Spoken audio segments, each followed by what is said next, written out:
Et on termine l'émission comme chaque jour avec Anne Cazobon. Et aujourd'hui, vous voulez nous apporter quelques précisions autour de ce qu'est le développement personnel. Ben oui, de ce qu'il est et de ce qu'il n'est pas. Parce qu'avec la profusion de tout ce qui sort sur le sujet, lui-même, le développement personnel, ne sait plus vraiment comment il s'appelle. C'est vous dire. Elle est à Robin ce que je suis à Batman, mais en vieille. Non, alors pas tout à fait, c'est vous dire si c'est donc compliqué.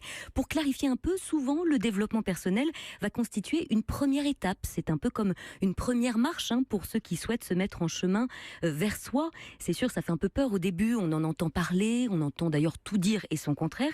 Et puis, il peut y avoir cette petite voix à l'intérieur que l'on peut se mettre à écouter de temps en temps, se sentir appelé par l'un des thèmes de développement personnel. Apprendre à accueillir ses émotions, libérer sa créativité, réaliser pleinement ses potentiels. Des points que l'on peut avoir envie de développer dans sa vie. Et ce qu'il y a de bien, c'est que pour cela, le développement personnel propose toute une mallette d'outils très accessibles. Certains pourront d'ailleurs se choisir un roman de développement personnel dans lequel on va pouvoir se retrouver, se sentir inspiré par cette héroïne qui, quelque part, nous ressemble un peu parce que la manière dont elle se sort d'un mauvais pas nous parle profondément. D'autres vont sentir qu'ils ont besoin d'un retour à la nature, qu'ils se sont avec le temps coupés de ce lien à la terre et vont mettre en place dans leur agenda régulièrement des marches en forêt, ces fameux bains de forêt, ou sérieusement se mettre au jardinage pour régulièrement remettre les mains dans la terre. D'autres encore vont peut-être s'intéresser à la méditation, télécharger des applications dont on parle ici, Petit Bambou par exemple, se réserver des temps de silence dans leur vie. D'autres encore vont se trouver peut-être un peu raides dans leur corps et donc dans leur vie, et vont s'inscrire à un premier cours de yoga pour voir ce qu'ils ressentent, pour expérimenter sur le tapis. Mais quelle est la différence entre le développement personnel et la thérapie ? Vous le savez, j'aime bien dire, pour résumer, que le développement personnel, c'est le dépouillement personnel, qu'on est comme un oignon que l'on pèle, que l'on amorce.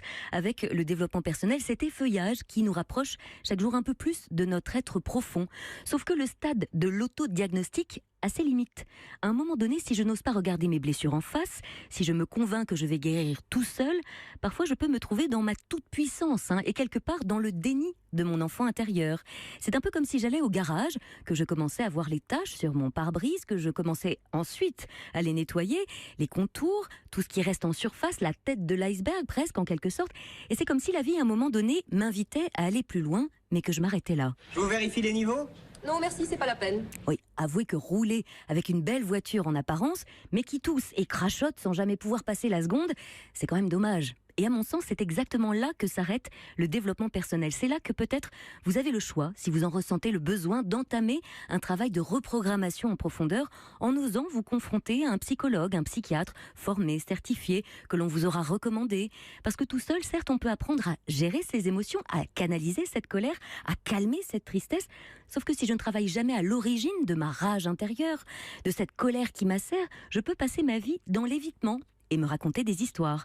Alors en ce 8 mai, jour d'armistice, qui célèbre, je le rappelle, la fin de la Deuxième Guerre mondiale, je vous propose de faire la paix avec vous-même, d'arrêter de vous battre à l'intérieur, mais vraiment, de laisser flotter ce petit drapeau blanc au vent de vos envies, et peut-être de rendre les armes pour enfin choisir de vous faire accompagner par quelqu'un de compétent. Merci Anne.